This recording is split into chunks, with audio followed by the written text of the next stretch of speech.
Une méditation tirée du livre Maranatha, Le Seigneur vient d'Ellen White. 8 novembre. Des surprises lorsque nous irons au ciel. L'Éternel ne considère pas ce que l'homme considère. L'homme regarde à ce qui frappe les yeux, mais l'Éternel regarde au cœur. 1 Samuel 16, verset 7. Nous considérons souvent comme désespéré le cas de certaines âmes que le Seigneur attire à lui. Beaucoup que leurs voisins jugeaient indignes auront accès aux portes du ciel. L'homme juge à l'apparence, mais Dieu juge le cœur. Parmi les rachetés, certains se seront accrochés à Christ dans les dernières heures de leur vie et ils seront enseignés dans le ciel car ils sont morts sans avoir compris parfaitement le plan du salut. Christ conduira les rachetés près du fleuve de la vie et il leur expliquera ce qu'ils n'ont pu comprendre tandis qu'ils étaient sur la terre. Un rayon de consolation vient ranimer Jésus agonisant. C'était la prière du bon larron. En ce Jésus, meurtri, attaché à la croix, objet de moquerie, le larron reconnaît l'agneau de Dieu qui ôte le péché du monde. D'une voix qui exprime à la fois l'espoir et l'angoisse, ce moribond réduit à l'impuissance se recommande au Sauveur mourant.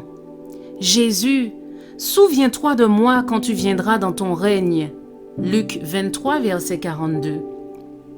La réponse ne se fait pas attendre. « En vérité, je te le dis, aujourd'hui, tu seras avec moi dans le paradis. » Une telle foi pourrait être représentée par les ouvriers de la 11e heure, qui reçurent la même récompense que ceux qui avaient travaillé de nombreuses heures. Le malfaiteur pria avec foi, repentance et contrition. Il supplia avec ferveur comme s'il se rendait pleinement compte que Jésus pouvait le sauver s'il voulait. Il se peut que ceux qui sont loués par le Christ au jour du jugement n'aient guère de connaissances en théologie, mais ils ont chéri les principes divins. Grâce à l'influence de l'Esprit divin, ils ont exercé une action bienfaisante sur leur entourage. Il s'en trouve même parmi les païens qui ont cultivé un esprit de bonté et qui, dans leur ignorance, adorent Dieu, bien que la lumière ne leur ait jamais été apportée par des agents humains. Ils ne périront pas. S'ils ignorent la loi écrite de Dieu, ils ont entendu sa voix leur parler dans la nature et ont fait ce qu'exige la loi. Leurs œuvres démontrent que leurs cœurs ont été touchés par l'Esprit Saint.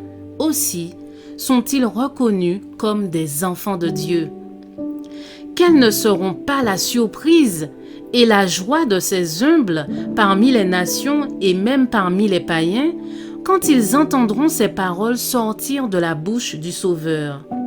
Dans la mesure où vous avez fait cela à l'un des plus petits de mes frères, c'est à moi que vous l'avez fait.